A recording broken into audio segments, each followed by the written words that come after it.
인자는 안식일의 주인이니라. 이 제목을 가지고 말씀을 나누겠습니다. 오늘 성탄주일입니다. 예수님께서 태어나신 그때의 이야기 많이 이때 나누셨죠. 그런데 오늘의 본문의 말씀은 그 이후의 이야기로 가져왔습니다. 중요한 것은 예수님이 이 땅에 오신 배경과 상황이 아닙니다. 그분이 누구인가가 중요합니다.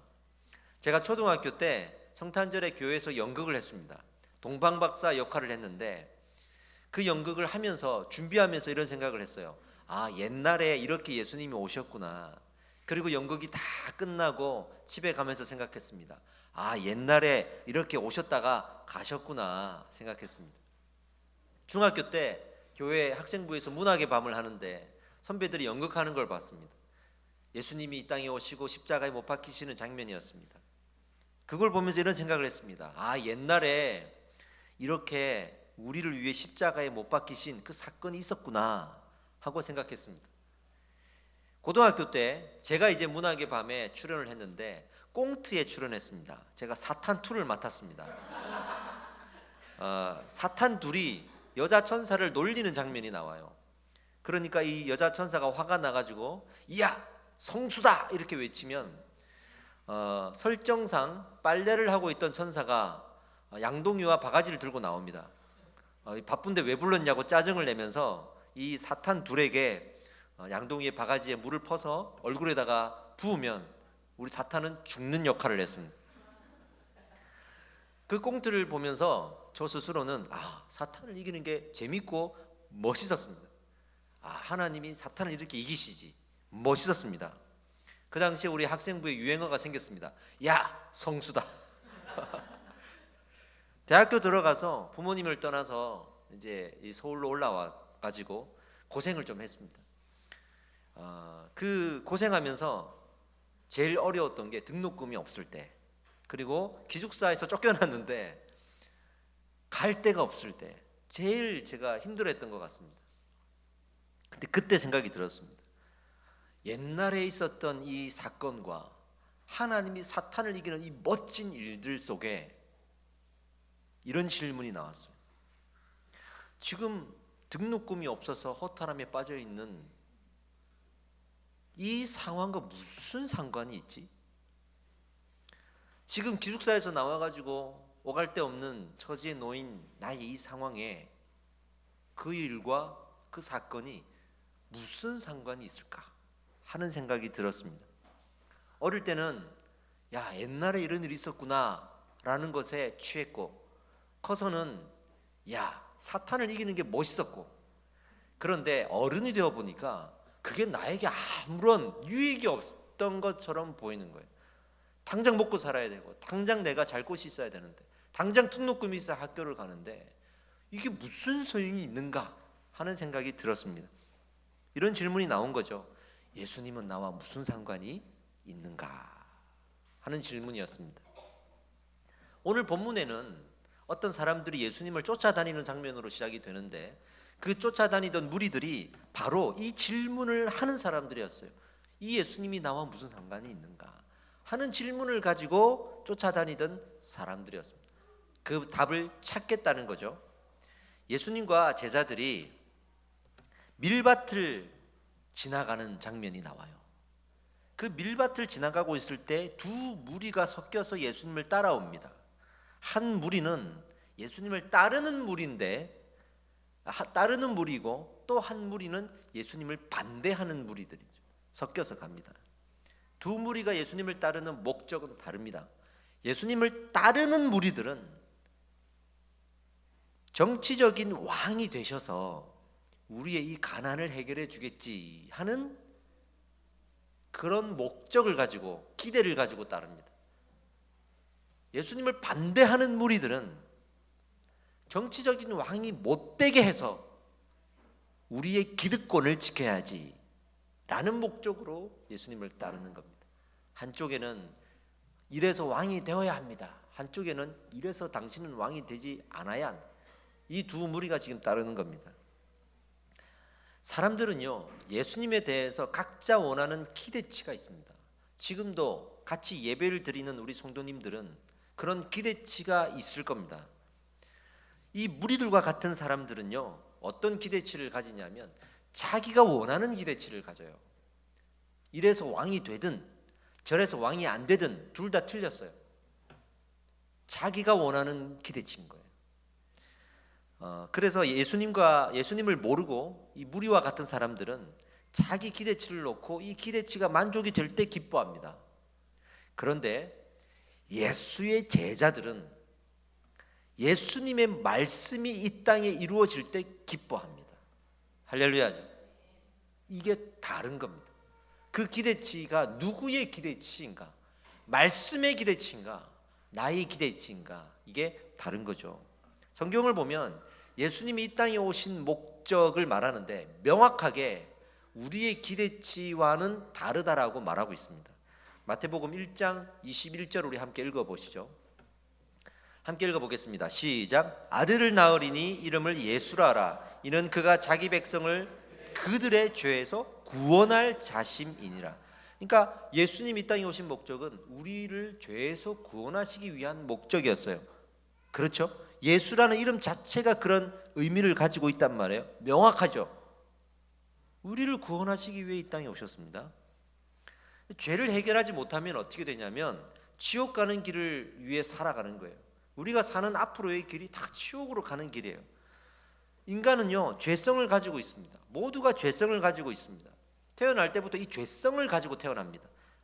가장 큰 죄는 이 죄성을 가지고 하나님을 부인하는 거죠. 하나님을 모르는 거죠. 말씀을 보아도 깨닫지 못하는 거죠.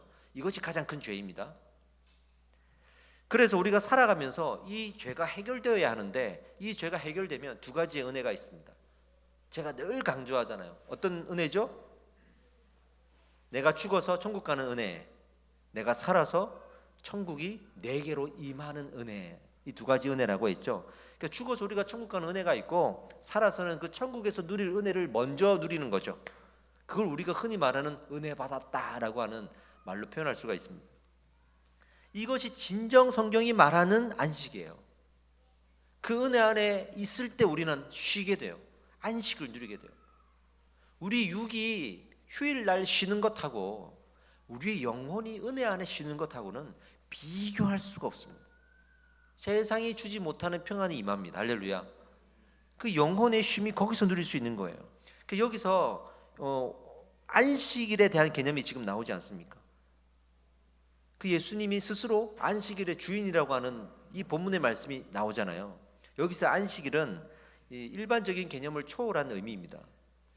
짧게는 일주일 중에 하루를 말하는 거겠지만 그러나 예수님은 그런 의도를 넘어서 이야기하신 거예요. 어떤 의도냐?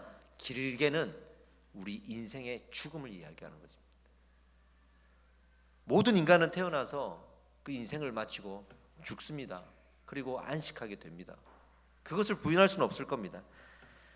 여러분, 우리가 살아있을 때는 내가 내 영혼의 주인인 것 같죠? 내가 내 주인이죠. 누가 내 주인입니까? 나를 챙길 수 있는 사람은 내가 챙기는 거고, 배고프면 내가 밥을 먹는 거고, 잠을 자고 싶으면 내가 자는 거죠. 내가 선택하고 내 인생이잖아요. 힘들어도 내가 힘들고 아파도 내가 아픈 거지 누가 대신해 줍니까? 내 영혼이 내 것 같죠. 근데 죽을 때 내가 내 영혼을 지킬 수 있을까요? 죽고 나서도 내가 내 영혼의 주인 노릇 할 수 있을까요? 그렇지 못합니다. 그때야 알게 되겠죠. 이 영혼이 내 것이 아니라는 걸 알게 되는 거예요. 그렇게 죽음에 대해서 자신하고 있는지, 자신할 수 있는지 저는 묻고 싶습니다. 정말 그렇게 자신할 수 있습니까? 다시 처음으로 돌아가서 이 질문을 던져봅시다. 예수님은 나와 무슨 관계가 있는가? 내 영혼의 주인이십니다. 내 생명과 죽음의 주인이십니다. 할렐루야. 네. 지금 이 따르는 무리들과 반대하는 무리들은요, 모두가 이 사실을 모르고 있어요. 이 사실을 인정하지 않고 있어요. 제자들이요, 배가 고파가지고 밭을 지나니까, 밀밭이니까 거기에 밀 이삭들이 있어요. 그거를 먹습니다. 여기서 말하는 밀 이삭이 뭐냐면 추수한 이후에 가난한 자들을 위해서 남겨놓는 거예요. 그걸 이삭이라 그럽니다. 그래서 아예 안 베고 좀 남겨두든지 베더라도 좀 덜 베는 거죠. 그래서 가난한 자들이 추수한 이후에 와서 주워 먹고 남은 걸 베어 먹을 수 있게 하는 건데, 거기에 이제 곡식들도 있으니까 여러 가지 이제 먹을 것들이 있는 거죠. 밀밭뿐만이 아니라 여러 가지 밭이 있었고 그 밭마다 그렇게 남겨두는 것이 있었거든요. 근데 미리삭을 잘라서 먹었어요. 그 사실 뭐 안식이라 할지라도 안식일날 먹으면 안 되는 규례가 있지만 그 인간이 만든 규례고, 그리고 가난한 자들이 미리삭 먹는 거 가지고 뭐라고 하는 사람은 없었어요. 근데 이 바리새인들이 이제 딴지를 거는 거죠. 왜 당신의 제자들이 지금 안식일의 규례를 어겼는가라고 항의를 하고 있는 겁니다. 안식일이라도 절대로 가난한 자들이 먹는 거를 뭐라고 하지 않던 시대에 지금 뭐라고 하는 것 보면 적어도 예수님과 이 제자들이 가난하다고 생각하지 않는 거죠. 왕이 될 자다 이런 의심까지 드는 사람이기 때문에 절대로 가난하다고 생각하지 않았던 겁니다. 그러나 그들의 실제 의도는 뭘까요? 그 바리새인들이 딴지를 걸고 있는 실제 의도는 무엇일까요? 예수 당신도 율법 아래 있다는 거예요. 예수 당신도 율법을 지켜야 되는 인간이라는 거예요. 그러면 예수님을 율법 아래 가두어 놓을 수 있게 되고, 그러면 율법으로 정죄할 수 있게 되거든요. 그럼 예수님을 나쁜 사람 만들 수 있는 거예요. 이제 우리 흔히 성경 보면서 이렇게 많이 얘기하잖아요. 아니 예수님도 세리들과 죄인들과 포도주 마셨던데요. 예수님도 부모 공경 안 하고 예수님이 부모 떠나서 살았던데요.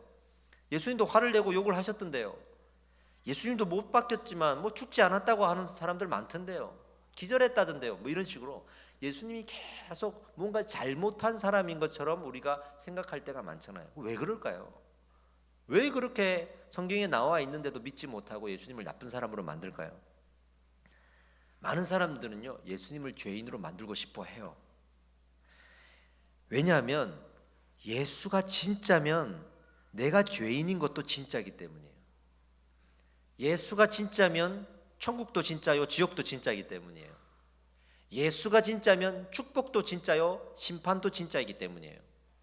그래서 이 모든 걸 해결하기 위해서는 예수를 가짜로 만들어야 돼요. 그래야 내가 죄인인 것도 가짜가 돼요. 손쉬운 방법이죠. 근원을 지워버리면 되니까. 이 모든 일이 이 땅에 오신 목적을 예수님 스스로 밝힌 이후에 일어난 일입니다. 회개하라 천국이 가까웠노라 이 말부터 하셨잖아요. 그러니 이 바리새인들 입장에서는 예수님이 가짜가 되어야만 자기들이 진짜가 되는 거예요. 이에 예수님이 이렇게 답변하셨습니다. 성전보다 큰 이가 여기 있느니라. 할렐루야. 성전보다 큰 이가 여기 있느니라. 여기서 말하는 성전은 율법을 말하는 거예요. 이스라엘이 스스로 만든 율법, 하나님이 주신 율법이 아니에요. 스스로 만든 율법 속에 예수님을 가두려고 하는데 예수님이 그것을 거부하면서 말씀하신 거예요. 즉 지금 예수님은 이스라엘의 율법을 넘어서 세상의 주인인 것을 말하고 있습니다. 율법 안에 예수를 가둔 이스라엘의 죄악이 드러나는 거죠. 예수님은 율법 안에 가둘 수 있는 분이 아니고 율법의 주인이십니다. 할렐루야. 이런 말씀하셨어요. 나는 자비를 원하고 제사를 원하지 아니하노라. 예수님이 율법을 주셨잖아요. 근데 그 율법에 어긋나는 일을 해 사람들이. 그럼 우리는 어떻게 해요? 율법으로 정죄하잖아요. 근데 예수님은 그러라고 율법을 준 적이 없어요. 율법으로 정죄하는 게 아니라 율법을 자기 거울 삼으라고 준 거죠. 그러니 그렇게 잘못하는 사람들 보면 어떻게 하라고 했냐면 율법에 비추어서 정죄하기보다 그를 데리고 율법 위에 계신 예수님께 데리고 오라. 그럼 예수님이 자비를 베푸셔서 은혜를 베푸셔서 그를 회복시켜 줄 것이다. 할렐루야. 밖에서 예수를 모르고 사는 사람들한테 불신지옥이라고 욕할 필요 없어요. 그거는 우리가 율법 들고 갑질하는 거예요. 그들을 데리고 율법 위에 계신 예수님 발 앞으로 인도하는 거죠. 데리고 와야 되는 거예요. 그럼 예수님이 그 은혜를 가지고 그들을 인도하시는 겁니다. 이거를 율법의 주인된 예수님을 우리가 모시는 방법입니다. 근데 지금은 예수님조차도 그 율법 안에 가두고 있지 않습니까? 다시 처음으로 돌아갑시다. 그 예수님이 나와 무슨 상관이 있는가? 예수님은요 완전하신 세상의 창조자이십니다. 내 인생의 주인이십니다. 뿐만이 아니라 이 세상의 주인이십니다. 그래서 우리의 삶에 예수님이 개입하신다? 아니요. 개입하시는 정도가 아니라 통치하시는 거예요. 나를 다스리시는 거예요. 아주 사사로운 일들까지도 우리 예수님 앞에 우리가 내려놓고 그분의 마음을 묵상하면서 뜻을 분별해야 될 필요가 있는 겁니다. 통치라는 이 말을 꼭 기억하셔야 됩니다. 할렐루야. 주인 되신 예수님이 우리의 죄를 드러내시는 거예요. 더 이상 예수님을 죄로 묶으려고 하는 이런 일들은 이제는 하지 말아야 됩니다. 겸손하게 무릎 꿇고 예수님의 발 앞에 엎드려서 내가 회개해야 되는 거지, 예수님을 가짜로 만들려고 하면 안 됩니다.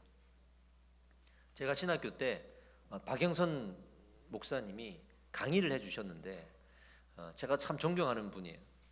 강의를 하다가 강의를 딱 멈추시더니 저희들한테 이렇게 물으시는 거예요.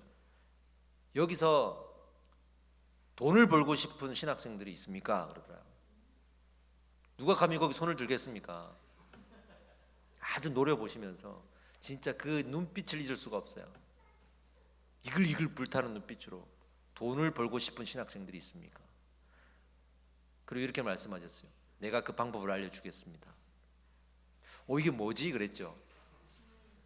내가 돈을 벌 수 있는 방법을 알려주겠습니다.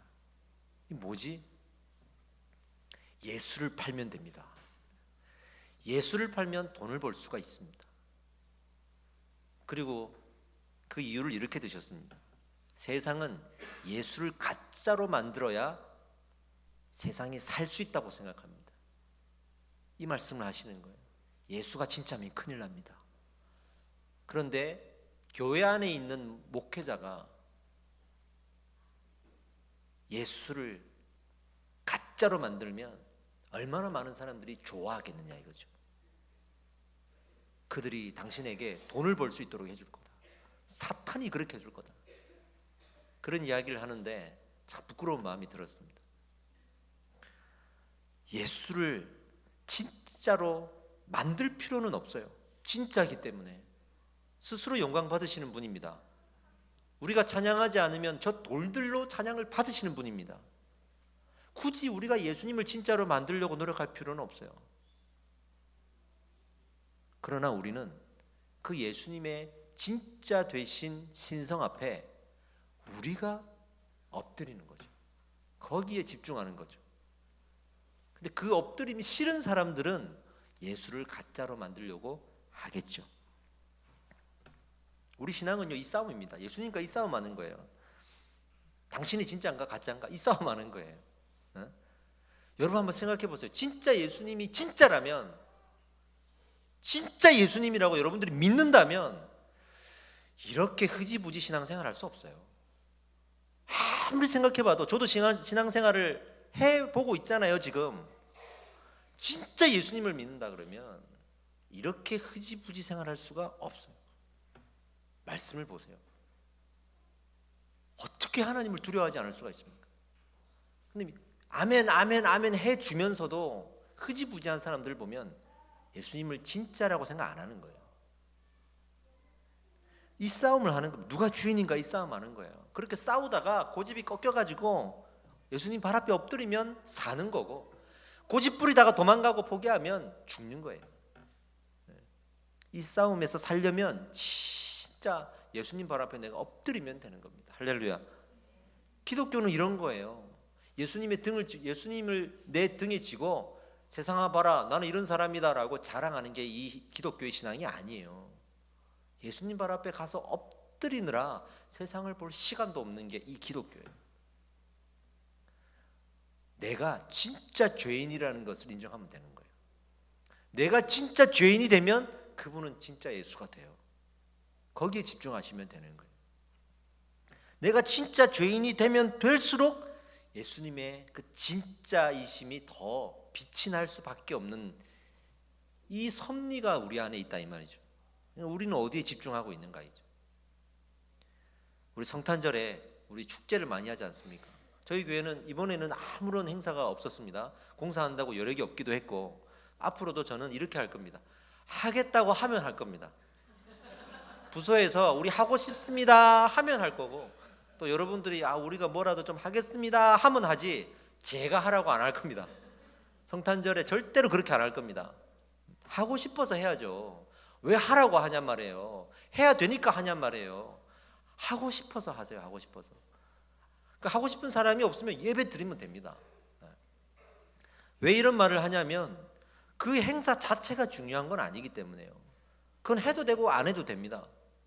어떻게 보면 우리 만족일 수도 있어요. 저도 24일 날 밤에 수도 없이 행사를 해봤습니다. 우리 아이들 막 옷 입고 별의별 잔치를 다 해봤습니다. 근데 잘하면 또 좋아요. 아이들도 기뻐하고 성탄의 의미를 알아가고 이것만큼 좋은 교육은 분명히 없어요. 근데 이게 반복되고 익숙해져 버리는 순간 이게 문제가 생기더라고. 하기 싫은데 억지로 하는 사람이 생기는 거예요. 저는 이 동방박사 역할을 하면서 정말 하기 싫었어요. 주일 저녁에 연습하러 가야 되는데 저희는 시골이었기 때문에 가시밭길을 건너서 혼자서 교회로 가야 되는 어두컴컴한 길, 연습은 하러 가야 되는데 그 길이 가기 싫은 거예요. 어머니가 문 밖에서 저 기다리시고 제가 코너 꺾여서 사라질 때까지 봐주셔야만 내가 가는 거예요. 무서운 길이었단 말이에요. 그래서 어머니가 없어지면 그때부터 막 뛰어서 교회 가는데 내가 왜 이걸 해야 되는지를 모르겠어요. 갔는데 선생님이 안 와, 또 늦게 왔다고 또 막 뭐라고 하는 거예요. 또 연극하는데 틀렸다고 막 뭐라 그러는 거예요. 동방박사가 너무 싫었습니다. 제가 이 몰약을 들고 있는데요, 너무 무거운 거예요. 근데 아기 예수의 역할을 한 친구는 더 싫어했습니다. 아기 예수한테 그 아이들이 물고 있는 거 있잖아요, 그거를 물려놓은 거예요. 이뻐 보이라고, 아이처럼 보이라고. 죽으라고 싫어하는 거야. 이제 인상 쓰고 누워 있는 거야, 이 친구는. 그리고 아기처럼 이렇게 막 옷 입고 누워 있어야 되니까 얼마나 싫겠어요. 그 기억이 나더라고요. 이것도 하고 싶어야 하는 거지, 이거 내가 왜 해야 되나 생각을 초등학교 때 했어요. 우리가 이 성탄의 축제를 보내면서 중요한 것은요, 내가 진짜 죄인이 되는 거예요. 그런 나의 죄성 때문에 예수님이 이 땅에 오신 거거든요. 그러니 예수님의 이 땅에 오심을 기념하는 가장 좋은 방법은 내가 죄인이 되는 거예요. 할렐루야입니다. 책을 한 권 소개해 드리겠습니다. 에이든 토저의 책인데요, 나는 진짜인가 가짜인가라는 책이 있습니다. 이 책에 보면 제2장에 장제목이 이렇습니다. 진짜는 솜사탕 복음을 거부하고 가시면류관 복음을 믿는다 라는 제목인데, 그 내용을 제가 읽어 드릴 테니까 한번 따라와 보세요. 우리는 영적으로 게으르다. 그렇기 때문에 우리 자신과 다른 사람들을 위해서 신앙적 문제들을 해결하려고 할 때 가장 쉬운 길을 택하는 쪽으로 기울여진다. 그 결과 우리는 그리스도를 영접하라는 대답을 만병통치약처럼 사용하여 보편적으로 적용한다. 그런데 내가 보기에는 이것이 많은 사람들에게 치명적인 결과를 초래했다. 바로 그들에게 찬바람이 피해가지 않는다는 현실이다. 그들에게 찬바람이 불어오면 그 이유를 묻겠지만 아무도 답을 찾을 수 없을 것이다. 예수 믿으면 다 되는 줄 알았는데 예수 믿고 나서도 내 인생에 고난이 찾아와요. 억울한 일이 찾아오고 왜 내게 이런 일이 일어났을까 묻게 되잖아요. 답을 찾을 수가 없죠. 예수를 믿었는데.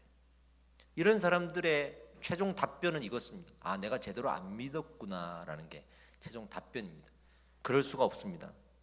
우리는요, 예수님과 이 싸움을 안 하려고 그러는 거예요. 너무 게을러서 이런 싸움을 안 하고 쉽게 해결하려고 하다 보니까, 그러니까 믿으니까 되는 줄로 다 여겨버리고, 기도 한 번에 다 끝나는 줄로 여겨버리고, 그것조차 내가 기도할 의지가 없으니까 누구한테 가요? 기도 잘한다는 사람 찾아가. 그래서 기도 한번 잘 받으면 되는 줄 알고, 어디 기도원에서 기도 용하다 그러면 찾아가가지고 줄 서가지고 기도받고 해결되는 줄 알고, 예언한다는 사람 찾아가가지고 예언 받으면 내 마음이 들어, 그러면 내 인생 노력 안 해도 되는 줄 알고, 그렇게 우리가 한 방에 아주 쉽게 해결하려고 신앙생활을 하고 있지 않나. 교회를 다녀도 성화를 이야기하는 우리 같은 교회는 인기가 없어요. 그냥 예수 믿고 은사 받고 성령 받고 그러면 이제 장땡이다 라고 말해버리면 얼마나 신앙생활이 편합니까? 그래서 구원파가 득세하는 거예요. 그런데 우리는 이 싸움을 해야 된다라고 성경은 말하고 있는 거예요. 겉보기에는 이미 예수님이 주인인 것처럼 예배하지만 싸워서 고집이 꺾인 사람이 아닌 거죠. 이렇게 쳐주는 거죠. 아직은 내가 나의 주인인 겁니다. 누가 주인인가, 이 싸움을 결코 아무렇지도 않게 생각하지 마십시오. 물어보면 예수님이 주인이에요 라고 인정해 주는 거는 싸우기 귀찮으니까 그냥 싸우지도 않고 칼하고 방패 내놓는 거예요, 예수님 앞에. 근데 이 사람들이 언제 무너지냐면 위기가 닥치면 무너져요. 다 이렇게 예수님을 주인으로 모셨는데 이게 있는 거예요. 아직은요, 내려놓지 않았어요. 누구나 싸움을 해야 됩니다. 누구나 몸살이 해야 돼요.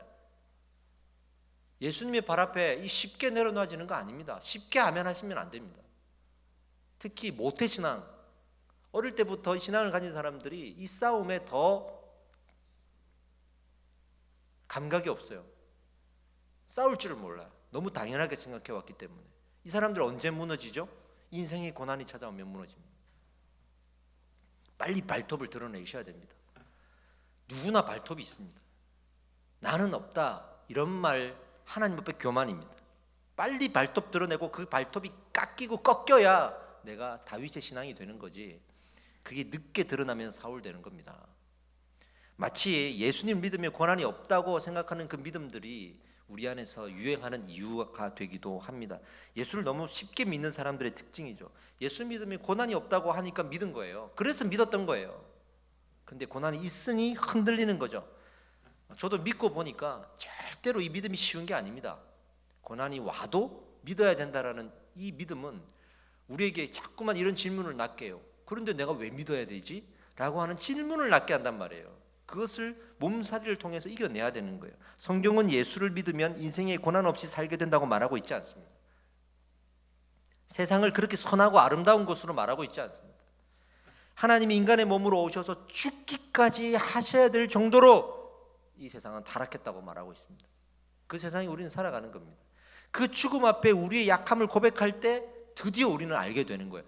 찬바람을 피해갈 수 있는 사람은 아무도 없구나. 아니, 애초에 아무도 없었어요. 단지 그 찬바람을 이길 수 있고 견디고 그 찬바람 속에도 살아갈 수 있는 힘을 주시는 거죠. 그게 은혜예요. 그게 은혜입니다.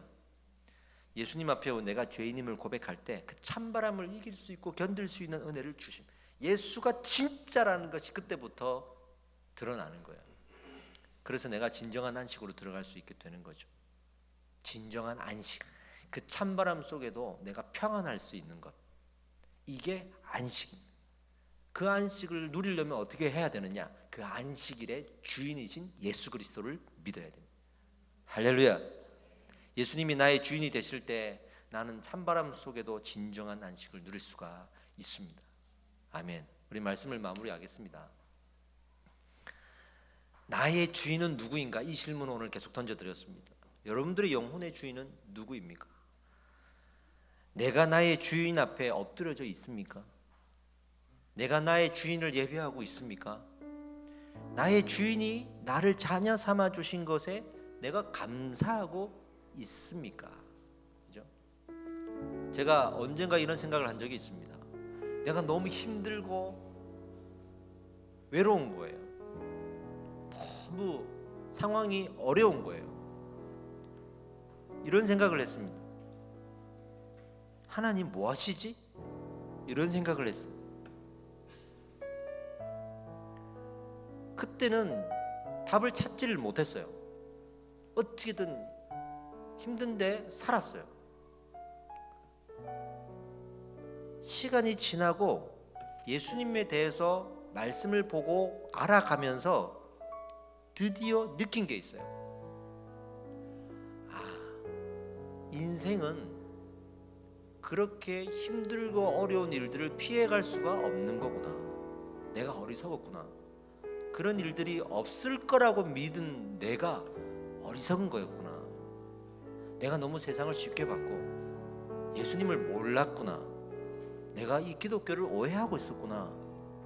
그러면서 든 생각이, 그런 상황 속에도 무너지지 않고 나를 견디게 하신 분이 예수님이고, 그 상황 속에도 예수님 부인하지 않고 붙들고 있게 은혜를 주신 분이 예수님이구나, 이런 걸 느끼는 거죠. 그 이후에 저의 인생은 달라졌습니다. 찬바람을 피해가고 싶어 하지 않았습니다. 피해갈 수도 없다는 걸 이제 알아요. 어차피 불어오는 찬바람이라면 내가 맞아야 돼. 근데 이제는 견딜 수 있는 거예요. 찬바람이 불어도 평안할 수가 있는 거예요. 내게 그 은혜가 있기 때문입니다. 그 은혜가 있기 때문입니다. 그리고 그 찬바람을 맞으면서도 또 평안해 보니까, 그리고 지금에 와 보니까 또 이런 생각이 들어요. 고난이 무엇이지? 그게 고난이 고난으로 여겨지지 않는 거예요. 왜? 나는 평안하니까. 나는 평안하니까.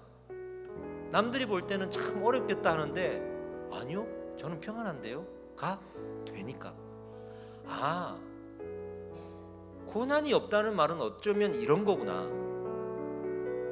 똑같이 세상 살다가 고난을 당하고 살아가는데 나는 그것을 평안하게 살아가고 있으니 이게 고난이 없다는 말의 정의구나.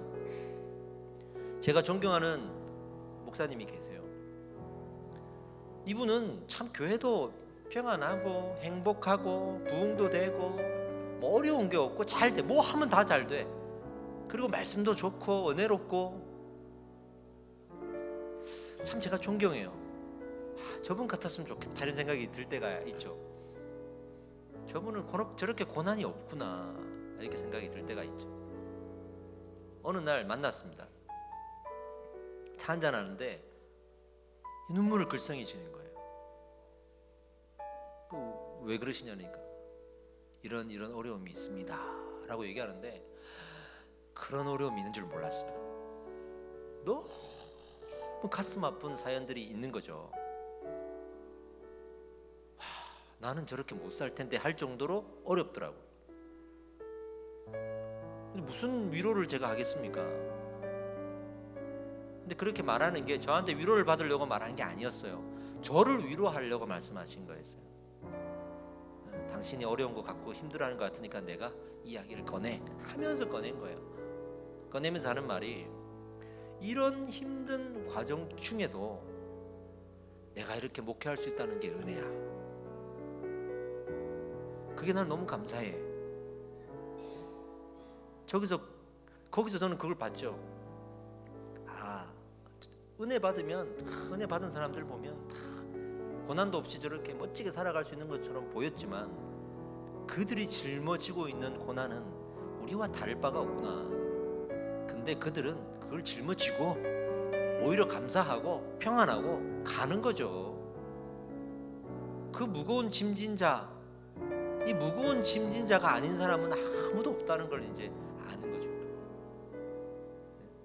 그리고 저도 이제 청년들을 이렇게 보고 젊은 사람들 이렇게 보면 조그만 어려움에도 막 힘들어하잖아요. 예수님 막 의심하고 불평하고 불만을 가지고. 그걸 보면 또 그런 생각이 드는 거예요. 저거는 예수 안 믿어도 저런 일은 얼마든지 있을 수 있는데, 예수 믿으나 안 믿으나 저런 일은 늘 있을 수 있는 일인데, 저거 가지고 구원의 뿌리가 흔들려 버리면 어떡하자는 거지? 이런 생각이 드는 거예요. 은혜가 없어서 그렇구나. 아직 하나님을 모르는구나. 제가 청년 때 저는 제가 힘든 게 다인 줄 알았어요. 하루하루 아르바이트하고 먹고 살아야 되고 등록금 내야 되고 자취방에서 살아야 되고 차도 없이 걸어 다녀야 되고 주머니에 돈이 없을 때는 밥도 못 사 먹고 이럴 때가 있잖아요. 그게 내 힘겨움의 극치, 한계인 줄 알았어요. 결혼하고 아이들 낳아 보니까 그거는 아무것도 아닌 거야. 아이 셋을 낳아 놓고 얘네들 먹여 살리려고 어릴 때부터 살아보니까, 우리 사모가 웃으면서 요즘도 하는 말이 있잖아요. 그 아이들 셋 키울 때 머리에 꽃을 꽂고 싶었다 이렇게. 우리 개인의 힘든 거는요, 내가 아프고 내가 배고프고 내가 힘든 거는 힘든 게 아니라는 걸 그때 가서 알았어요. 부모가 되어 보니까 그때 철이 드는 거예요.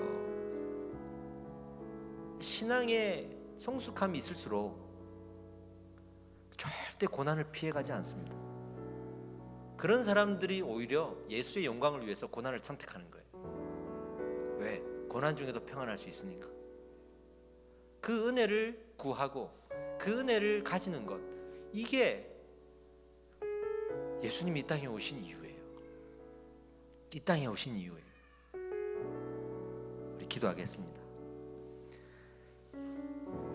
하나님, 그 은혜가 필요합니다. 지금 내게 일어나고 있는 수많은 일들, 이런 일들이 앞으로 또 있을 겁니다. 인생을 살아가면서 늘 행복할 수만 없다는 것을 이제 우리는 알게 되었습니다.